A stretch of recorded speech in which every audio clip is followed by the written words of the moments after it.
Halo, assalamualaikum. Kembali lagi di vlog Heri Karto. Dan kali ini kita akan membahas mobil minibus andalan dari Suzuki yang terkenal tangguh dan juga bertenaga.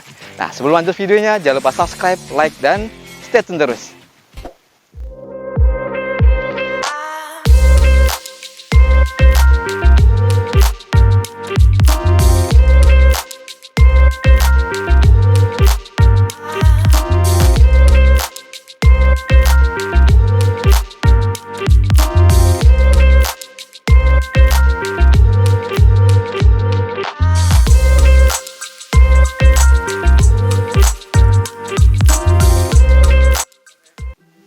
Nah, EPV Arena samping saya ini adalah salah satu unit punya kami.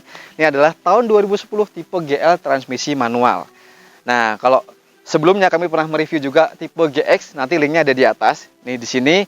Nah, bicara masalah sejarah sedikit, EPV keluar pertama tahun 2004 dengan model kurang lebih yang seperti ini, agak sedikit sipit dan bempernya sedikit kapsul. Itu tahun 2004 sampai 2007 awal. Nah, mulai peralihan 2007 sampai 2023 keluar EPV Arena yang wajahnya seperti ini. Jadi matanya lebih belok, bempernya lebih oke lah pokoknya. Nah, seperti itu. Nah, sekarang kita bahas detailnya. Perbedaan antara tipe GL, GX atau SGX. Pertama kali adalah kita lihat bagian grill depan. Nah, untuk tipe GL hanya ada satu chrome di bagian atas sini aja di ujung kap mesin. Tapi kalau tipe GX di bagian bawah ada chrome-nya. Kalau tipe SGX semua grill berwarna chrome. Nah, kalau tipe luxury bedanya di bagian bumper lebih kelihatan melandai. Nah, untuk bagian kap mesinnya di sini emang ini sama kayak yang model yang pertama. Jadi mungkin yang model pertama bisa di-upload juga model EPV Arena seperti ini aja. Nah, untuk headlampnya ini sedikit lebih besar, masih pakai halogen biasa, multi reflektor. Nah, pertama kali kita dapat ini warnanya juga agak sedikit menguning, sudah kita detailing dan body-bodinya pun ini sudah kita detailing dan kembali fresh atau segar lagi. Nah, sekarang kita lihat bumpernya nih. Nah, di bagian bumper, untuk tipe GA dan GL, sebenarnya belum ada fog lamp. Ini hanya tambahan aja. Hanya ada tipe GX dan SGX yang sudah menggunakan fitur fog lamp. Ini sudah ada fog lampnya dan ini variasi chrome hanya tambahan aja. Oke, sekarang kita lihat di bagian samping. Yuk. Nah, kalau kita lihat dari samping, ini pertama kali kita dapat mobil ini kelihatan culun banget atau masih polos banget. Jadi ada beberapa variasi yang sudah kita tambahkan. Oke, yang pertama kita sekarang bahas masalah bodinya dulu. Untuk proporsi bodi, ini kurang lebih 30-70%, jadi berkesan kayak lebar banget di bagian bodinya. Nah, untuk tipe GL dan GA, sebenarnya belum ada set body molding, tapi di sini kita sudah menambahkan set body molding, jadi hampir sama kayak tipe GX dan SGX. Terus di bagian spionnya, nah ini, untuk tipe GL dan GA, dia belum ada electric mirror, jadi lipatannya, pengaturannya manual seperti ini. Tapi kita sudah menambahkan cover chrome seperti ini. Tapi kalau tipe SGX atau GX dia sudah electric mirror dan pelipatannya bisa flip langsung menutup gitu aja. Oke, terus di bagian pilar sini sudah kita stiker warna hitam, ada talang airnya. Terus ini ada handle chrome, ini juga tambahan-tambahan aja.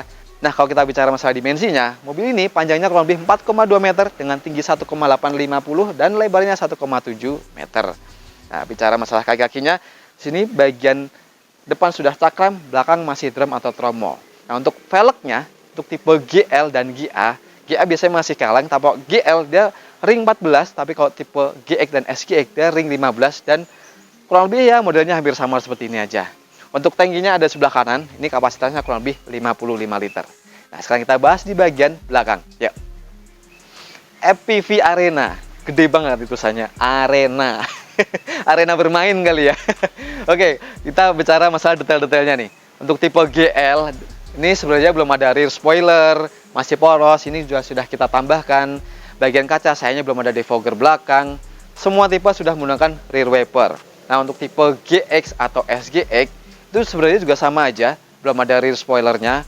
Oh, untuk tipe SGX aja yang ada spoiler yang kecil. Tapi kalau tipe GX biasanya belum ada. Dan di sini GL, GX-nya ada di bagian sini, logo EPV, terus logo Suzuki sini, dan bagian stop lamp-nya ini lebih gede banget dibanding yang generasi pertama. Jadi dia lebih membesar dan kelihatan lebih nice. Tapi masih pakai reflektor dan halogen biasa juga. Terus di bagian bumper, perbedaannya juga di bagian bumper ini kelihatan lebih montok atau lebih monyong ke belakang di sini. Jadi beda sama yang generasi yang pertama. Ini ada reflektornya, ada mata kucingnya kanan kiri seperti ini. Nah, untuk tuas pembuka bagasi dia oke juga, diumpetin di bagian trunk lid bagian atas plat nomor. Sekarang kita buka. Nah, ini bagasi dari EPV Arena. Oke, nggak gede-gede banget, tapi cukupan lah kita ngangkut koper medium bisa 2 atau galon di sini berjajar bisa 4 galon di sini, cukup lumayan juga untuk menambah kapasitas bagasi. Nah, untuk tipe GL ini pelipatan dari bangku ketiga dia jadi satu seperti ini, beda sama yang tipe GX. Tapi kalau tipe GX dia bagian depan atau baris kedua itu sama, jadi bisa pelipatan 60-40%. Tapi kalau ini langsung kita lipat seperti ini aja. Nah, langsung jadi satu seperti ini. Jadi cukup lebar banget seperti ini. Jadi kalau kita menambah space bisa cukup luas. Tapi kalau kita ingin membawa barang yang gede, mau nggak mau kita harus melepas bangku ketiga ini. Karena bangku kedua bisa kita lipat. Nah, gitu aja. Nah, untuk pembukanya ban stipnya atau spare tire-nya di bagian sini ada pembukanya dan ban-nya ada di bagian bawah. Oke, sekarang kita lihat detail di bagian interior. Yuk. Nah, sekarang kita duduk di baris pengemudi. Yang pertama saya rasain adalah bagian setirnya. Nah, ini untuk tipe GL. Nah, ini sayangnya paten, jadi belum ada tilt steeringnya. Beda sama tipe GX atau SGX, dia sudah tilt steering, tapi belum ada teleskopik juga. Terus di bagian dashboardnya, untuk nuansa warnanya kurang lebih sama semua untuk tipe GX dan SGX. Bedanya di bagian frame atau kanan kiri tape seperti ini, untuk tipe GL dia berwarna silver, tapi kalau tipe GX atau SGX dia berwarna semi karbon, sedikit lebih nice. Tapi semuanya di bagian sini panel-panelnya sama semua. Untuk panel AC-nya cukup lumayan komplit, ada arah semburan, ada speednya, dan di sini ada coolnya. Tapi sayangnya belum ada airflow-nya juga, masih polos. Sini lampu azad, kisi-kisi AC berbentuk kotak, dan kanan kiri sini kisi-kisinya berbentuk bulat yang bisa kita putar 360 derajat. Oke, terus di bagian door trimnya, sini door trimnya bahannya materialnya ini kombinasi dengan fabric sama dengan original joknya. Tapi sayangnya belum ada electric mirror. Jadi tuas di sini masih polos, ditutup seperti ini. Semuanya sudah menggunakan 4 power window dan auto down-nya di bagian driver. Bagian sini ada door pocket yang kecil banget dan ada cup holder di sisi kanan dan kirinya. Cukup lumayan lah. Terus di bagian kanan sini ada kantong untuk penyimpanan. Ini tombol fog lamp tambahan aja seperti ini. Terus di bagian panel tengah ini ada kantong seperti ini, dan ada ini ada laci yang buat penyimpanan kecil, ada lighter 12 volt. Di sini ada cup holder yang menyatu seperti ini. Oke, untuk bahan joknya ini sebenarnya masih original karena ini hanya di cover aja. Nanti bisa dibuka atau dilepas dan masih kembali original lagi. Oke, di bagian sini, nah ini ada kantong penyimpanan yang cukup lumayan. Terus ini tape-nya sudah diganti juga. Untuk setirnya juga ini masih polos, belum ada airbag.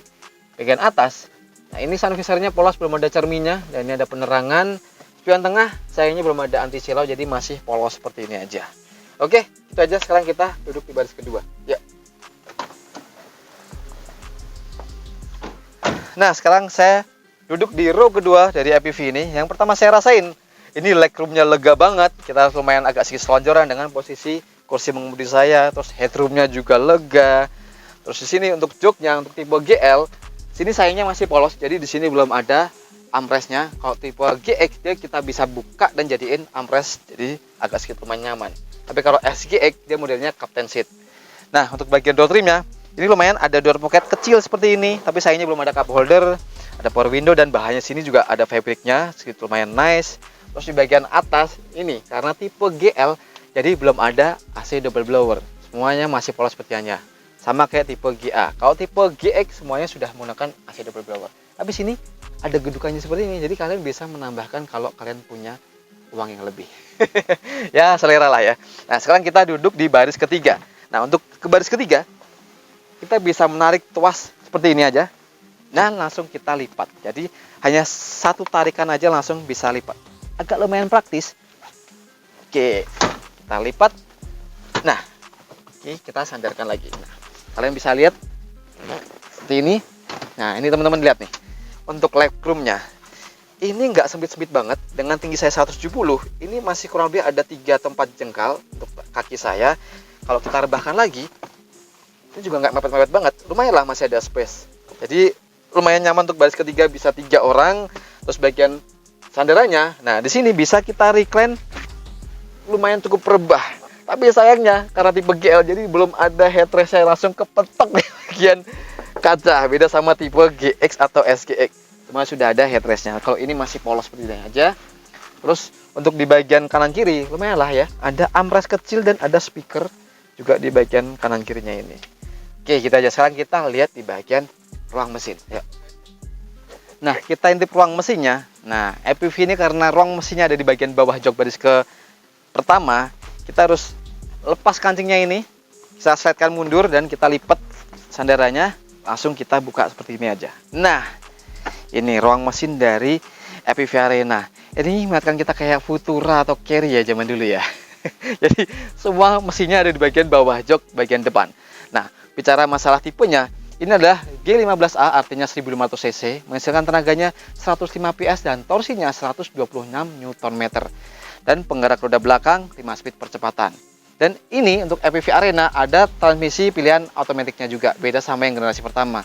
Kalau nggak salah yang generasi pertama nggak ada maticnya, tapi kalau Arena sudah ada transmisi otomatik. Nah, untuk masalah kapasitas mesin di sini dengan torsi yang cukup lumayan ya mumpuni lah, dengan bodi yang besar seperti ini untuk ditanjakan ini cukup lumayan oke, bertenaga, dan juga untuk penumpang full ditanjakan ini nggak bakal ada kekurangan tenaga karena rasio gigi dari mobil ini agak sedikit rapat-rapat. Jadi mungkin kalau di test drive di jalan tol, mana kita juga pernah coba RPM 3000 dengan gigi 5, kalau lebih jalan sekitaran 100 km per jam itu sudah sedikit menggerung. Nah, itu ciri khas dari EPV atau mesin yang penggerak di bagian bawah jok.